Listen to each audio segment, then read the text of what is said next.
Hello, कैसे हो दोस्तों।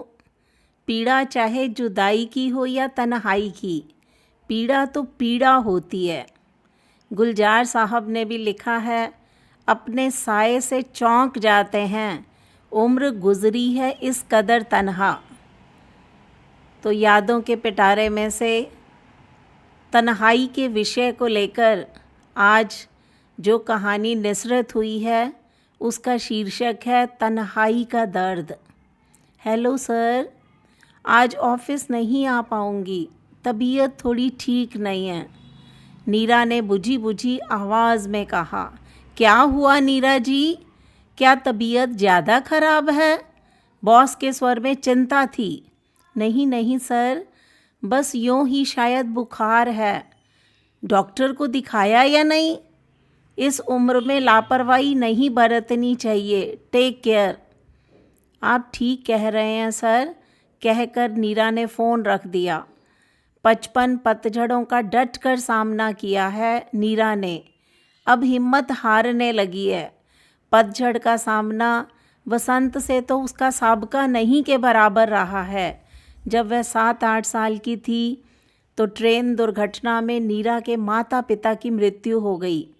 बढ़ती उम्र और बच्चों की परवरिश का हवाला देकर दादा दादी ने उसकी जिम्मेदारी लेने से इनकार कर दिया। नानी नीरा को अपने साथ ले आई, उसे पढ़ाया लिखाया।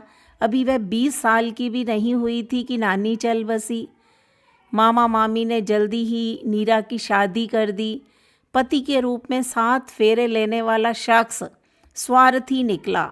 ससुराल वाले बहुत लालची थे, पैसों की फरमाइश करते रहे। मामा मामी से जितना हो सका उन्होंने किया, फिर हाथ जोड़ दिए। उनकी भी एक सीमा थी। उसके बाद ससुराल वालों का जुल्मों सितम बढ़ता गया, यहाँ तक कि उन लोगों ने जान से मारने की प्लानिंग शुरू कर दी। आरुषि और आयुष दोनों अबोध थे। नीरा कांप उठी। बच्चों का क्या होगा? वे उन्हें भी मार देंगे। उन्हें अपने बेटे की ज़्यादा दहेज लेने के कारण दोबारा शादी करनी थी। बच्चे राह में रोड़ा बन रहे थे। एक दिन हिम्मत करके नीरा दोनों बच्चों को लेकर मामा के यहाँ आ गई। ससुराल वालों का स्वार्थ नहीं सधा था। वे एक बार फिर उसे ले जाना चाहते थे, लेकिन उस घर में वह दोबारा लौटना नहीं चाहती थी। मामा और ममेरे भाई बहनों ने नीरा को सपोर्ट किया। उसका तलाक हो गया। उसे ससुराल से छुटकारा तो मिल गया, लेकिन दोनों बच्चों की परवरिश की समस्या मुंह बाए खड़ी थी। बस रहने का ठिकाना था, उसके लिए यही राहत की बात थी। मामा ने एक कंपनी में नीरा की नौकरी लगवा दी। उसके जीवन का एक ही मकसद था, आरुषि और आयुष को अच्छे से पढ़ाना लिखाना। दोनों बच्चों को वो सेटल करना चाहती थी। जी तोड़ मेहनत करती, कुछ मदर मेरे भाई बहन भी करते। उसके मन में एक ही बात बार बार उठती थी कि जैसी ज़िंदगी उसे गुजारनी पड़ी है, बच्चों पर उसकी छाया तक ना पड़े। नीरा ने दोनों बच्चों का दाखिला अच्छे स्कूल में करवा दिया। उन्हें हमेशा यही समझाती रही कि पढ़ लिख कर अच्छा इंसान बनना है। बच्चे होनहार थे, कक्षा में अव्वल आते, वक्त सर पर दौड़ता गया। आयुष ने आईआईटी में दाखिला ले लिया। आरुषि ने फैशन डिज़ाइनिंग में अपना करियर बनाया। आरुषि बेंगलुरु में ही जॉब करने लगी। उसने अपने जीवन साथी के रूप में सुनीर को चुना। दोनों ने साथ साथ कोर्स किया, साथ साथ स्टार्टअप भी किया। नीरा और आयुष को भी सुनीर काफ़ी पसंद आया। आयुष ने भी अपने पसंद की लड़की से शादी कर ली। नीरा बहुत खुश थी। उसके दोनों बच्चों की गृहस्थी अच्छे से बस गई और उन्हें मनपसंद जीवन साथी भी मिल गए। आयुष पहले हैदराबाद में काम करता था। पिछले साल कंपनी ने उसे अमेरिका भेज दिया। वह कहता, मम्मा यदि मैं यहाँ सेटल हो गया तो फिर तुम्हें भी बुला लूँगा। नीरा हंसकर कहती, बेटा मैं वहाँ आकर क्या करूँगी भला? तुम लोग लाइफ एंजॉय करो। मामा मामी की भी काफ़ी उम्र हो गई है, ऐसे में उन्हें छोड़कर मैं कैसे आऊँगी? आयुष भी इस बात को समझता था। वीडियो चैटिंग में यह बात हमेशा कहता, मामा मामी भी नीरा से कहते, अब हमारी उम्र हो गई है, जाने कब बुलावा आ जाए, इसलिए तुम आयुष के पास चली जाओ। आरुषि और सुनीर बीचों बीच में माँ के पास आते, बेंगलुरु में सेटल होने के लिए कहते। बच्चों को हमेशा माँ की चिंता सताती रहती है। उन्हें बचपन से माँ को कांटों पर चलते, चुभते कांटों से लहूलुहान होते और सारा दर्द पीते हुए देखा था। वे चाहते थे कि अब माँ को खुशी दें, उन्हें अब काम करने की क्या ज़रूरत है, लेकिन वह कहती, जब तक यहाँ हूँ काम करने दो। इसी काम ने हम लोगों को सहारा दिया है, हमारा जीवन जीने लायक बनाया है। जब थक जाऊंगी तो देखा जाएगा। कुछ समय बाद मामा मामी की मृत्यु हो गई। नीरा अब बिल्कुल अकेली हो गई।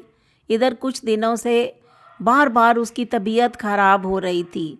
इस वजह से वह थोड़ी कमज़ोर हो गई थी। 6 महीने पहले उसके ऑफिस में नए बॉस आए थे, ब्रजेश मिश्रा। वे कर्मचारियों से बहुत अच्छे से पेश आते, उनके साथ मिलकर काम करते।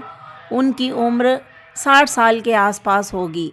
कुछ साल पहले एक लंबी बीमारी से उनकी पत्नी का देहांत हो गया था। 2 बेटियां थीं, दोनों की शादी हो गई। वे अकेलेपन से जूझते हुए खुद को काम में लगाए रहते, कर्मचारियों में अपनापन ढूंढते। वे उदार और खुश दिल थे। कभी कभी नीरा भी अपने दिल की बात उनसे शेयर किया करती थी। जब वे पत्नी की बीमारी का जिक्र करते तो उनकी आंखें भर आती। वो यही कहते कि हमने रिटायरमेंट के बाद ज़िंदगी की प्लानिंग कर रखी थी, लेकिन मेरी पत्नी मुझे बीच में ही तन्हा छोड़कर चली गई। तन्हाई का दर्द नीरा भी झेल रही थी। उसे भी ब्रजेश मिश्रा से दिल की बात करना अच्छा लगता था। जल्द ही दोनों दोस्त बन गए। आगे की ज़िंदगी के बारे में सोचते तो मन कसैला हो जाता। यदि कभी बीमार पड़ गए तो एक गिलास पानी पिलाने वाला भी कोई ना होगा। आए दिन अकेले बुज़ुर्गों की मौत की खबर खौफ पैदा कर देती है। जब भी ऐसी खबर पढ़ते कि अकेले इंसान की घर में लाश सड़ती रही, उनके रोंगटे खड़े हो जाते। तो इस तरह से दोनों आपस में विचार विमर्श करते रहते, कैसे गुजरेंगे आगे वाले दिन। रात की तन्हाई में वे सोचते, सन्नाटा राक्षस बनकर उन्हें निगलने लगता। नीरा ने बातों बातों में आयुष और आरुषि को भी अपने बॉस ब्रजेश मिश्रा के बारे में बता दिया था। यह भी कि वे अच्छे इंसान हैं, सुख दुख में काम आते हैं। बच्चों से वैसे भी नीरा कुछ छिपाती नहीं थी। बच्चों के साथ शुरू से ही उसका बड़ा खुला रिश्ता था। जितना बताती उससे ज़्यादा वे दोनों समझ जाते। नीरा बिस्तर पर लेटी लेटी जिंदगी के पन्ने पलट रही थी। चलचित्र बनकर सारा दृश्य उनकी आंखों में उभर आया। बीती जिंदगी पर लगाम तब लगी जब कॉल बेल बजी। उसने घड़ी देखी, शाम के 6 बज रहे थे। इस वक्त कौन होगा? वह अनमनी सी बालों का जूड़ा बनाए हुए उठी। उसने की होल से देखा, सामने ब्रजेश मिश्रा खड़े थे। उसने झटपट दरवाज़ा खोला। अरे आपकी तबीयत कैसी है? मुझे फ़िक्र हो रही थी, इसीलिए चला आया। ब्रजेश ने खुशबूदार फूलों का बुके उसकी तरफ बढ़ाया। बहुत दिनों बाद कमरा भीना भीना महक उठा। इस महक ने नीरा को भी सराबोर कर दिया। सर बैठिए ना, मैं ठीक हूँ। उसके होठों पर प्यारी सी मुस्कान आ गई। आपने डॉक्टर को दिखाया? अरे बस यूँ ही मामूली बुखार है, ठीक हो जाएगा। देखिए ऐसी लापरवाही ठीक नहीं होती। चलिए मैं साथ चलता हूँ। ब्रजेश मोबाइल निकालकर डॉक्टर का नंबर लगाने लगा। नहीं सर, मैं ठीक हूँ। यदि बुखार कल तक ठीक नहीं हुआ तो मैं चेकअप करा लूँगी। उसकी समझ में नहीं आया कि क्या जवाब दे। उसे इस बात का थोड़ा भी अंदाज़ा नहीं था कि ब्रजेश घर आ जाएंगे। यह सर क्या लगा रखा है आपने? यह ऑफिस नहीं है। उसने प्यार से झिड़की दी। मैं कुछ नहीं सुनूंगा, डॉक्टर को दिखाना ही होगा। बस आप चलिए, ये कैसा हट है? नीरा असमंजस में पड़ गई। उसी समय आयुष का वीडियो कॉल आया। उसे जैसे एक बहाना मिल गया। उसने कॉल रिसीव किया। आयुष ने भी वही सवाल किया, मम्मी तुमने डॉक्टर को दिखाया? तुम्हारा चेहरा बता रहा है कि तुम सारा दिन कष्ट सहती रही। अब तुम मुझे डांटो, तुम लोग तो मेरे पीछे ही पड़ गए हो। अरे कुछ नहीं हुआ मम्मी, तुम अपने लिए कितनी केयरफुल हो यह मैं बचपन से जानता हूँ। अरे अंकल आप, नमस्ते। आयुष की नज़र वहीं सोफे पर बैठे ब्रजेश पर पड़ी। देखो ना बेटे, मैं भी यही कहने आया हूँ, पर ये मानती ही नहीं। वैसे तुमने मुझे कैसे पहचाना? मम्मी से आपके बारे में बात होती रहती है। अंकल आप आ गए तो मम्मी को डॉक्टर के पास ले ही जाना। आपको तो पता है अगले महीने हम लोग आ रहे हैं, मम्मी की एक नहीं चलेगी। आयुष ने ब्रजेश से भी काफ़ी देर बातें की। ऐसा लगा जैसे वो एक दूसरे को लंबे समय से जानते हैं। दोनों ने मिलकर नीरा को राजी कर लिया। आयुष ने कहा, अब आप लोग जल्दी जाइए, आने के बाद फिर बताता हूँ। 8:30 बजे के करीब वो दोनों डॉक्टर के यहाँ से लौटे। ब्रजेश ने उसे दरवाजे तक छोड़ जाने की इजाज़त मांगी, लेकिन नीरा ने उन्हें अंदर बुला लिया। इस भाग दौड़ में चाय नहीं पी थी। वह 2 कप कॉफ़ी ले आई, साथ में ब्रेड पीस सेक लिए थे। अब वीडियो कॉल पर आरुषि थी, अपने बिंदास अंदाज में। चलो मम्मी, तुमने किसी की बात तो मानी? आयुष ने मुझे सब कुछ बता दिया है। मम्मी और अंकल, हम लोगों ने आप दोनों के लिए कुछ सोचा है।